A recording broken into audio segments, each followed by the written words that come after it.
Eu vou falar um pouquinho da minha área, né, que é a psicoterapia, né, que é a terapia, né, e como é que a terapia ela pode ajudar na depressão.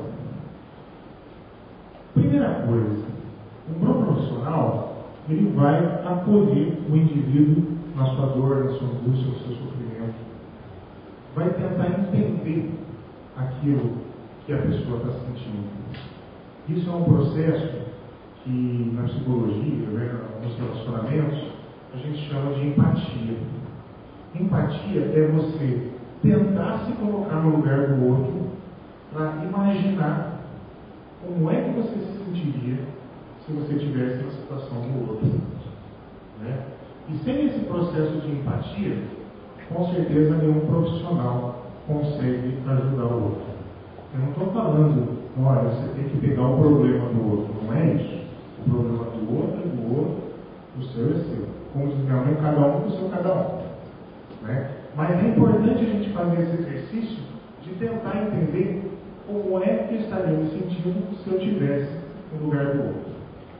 E a partir daí a gente vai ter condição de aceitar o outro melhor e compreender um pouco melhor o sofrimento do outro.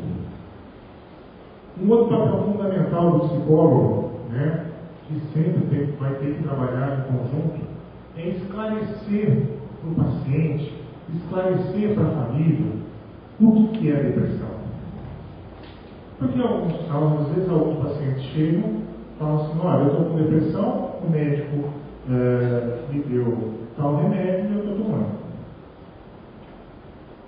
Outra coisa, avaliar os preconceitos em relação à terapia medicamentosa. Isso que já foi colocado. Psiquiatra é médico de louco. Psicólogo também é. A diferença entre o psicólogo e o paciente é que um tem achado no consultório e outro não, né? Mas assim,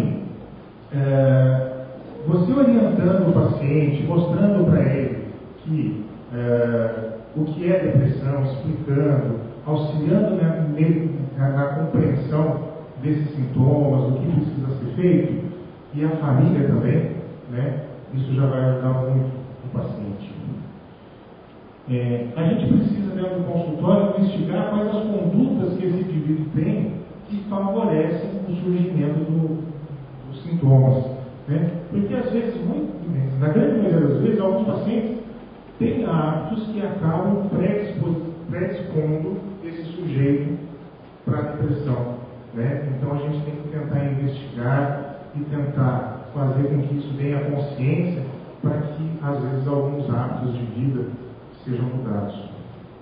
E o trabalho da percepção dos aspectos inconscientes, e esse é o mais difícil, né? Que se manifestam através dos sintomas depressivos, entendendo a depressão como um modo de expressão do ser. Na verdade, dentro do ponto de vista da psicologia, a depressão acaba sendo um sintoma daquilo que o sujeito é, ou melhor, um sintoma daquilo que o sujeito está sendo naquele momento. Porque o ser humano nunca é, né? Ele sempre está sendo. A gente sempre está em processo de desenvolvimento, de mudança, de transformação. E o ser humano é um ser, né, capaz de transcender, de modificar-se. Como é que funciona a terapia?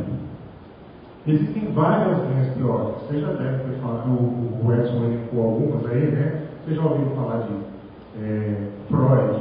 Você já ouviu falar de terapia cognitivo-comportamental? Você já ouviu falar de Alexander Lowen? Várias teorias. Todas podem colaborar. Tá? Mas em todas as linhas, o que são as linhas dentro da psicologia? Eu entendo as linhas da psicologia como maneiras de compreender o ser humano.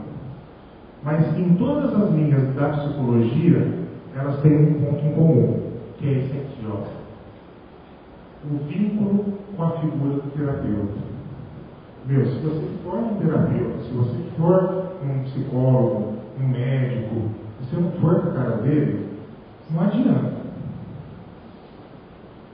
Não adianta. Como é que você vai se abrir se o seu santo não bateu com o santo do outro? Não vai, não tem terapia, não funciona. Né? E é claro, sempre, procurar um profissional qualificado. Né? Geralmente a frequência da sessão é uma vez por semana. Né? Geralmente a gente costuma ter um horário fixo, né, dessa sessão.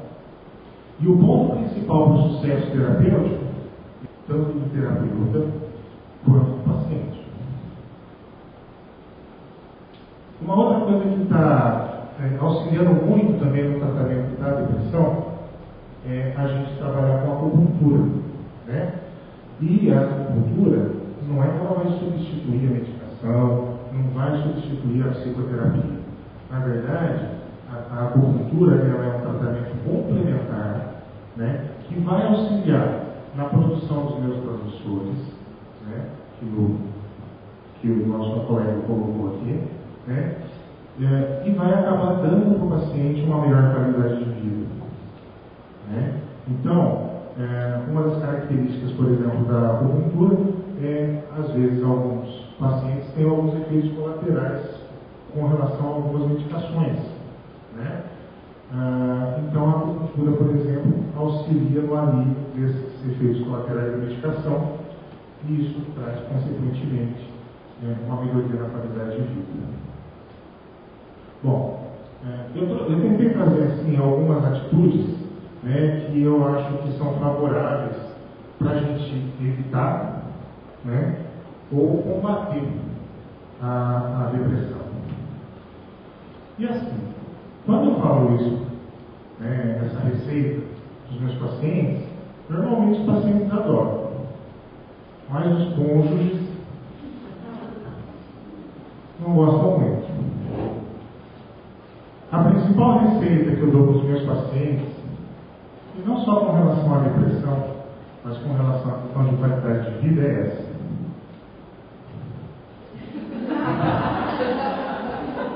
Tenha amantes. Que horror! Peraí, então deixa eu explicar. Amante é tudo aquilo que faz a gente se apaixonar pela vida.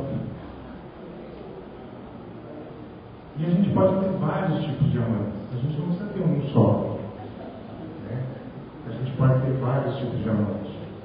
Assistir um filme pode ser um amante. Sair, caminhar pode ser um amante. Andar de bicicleta. Namorar.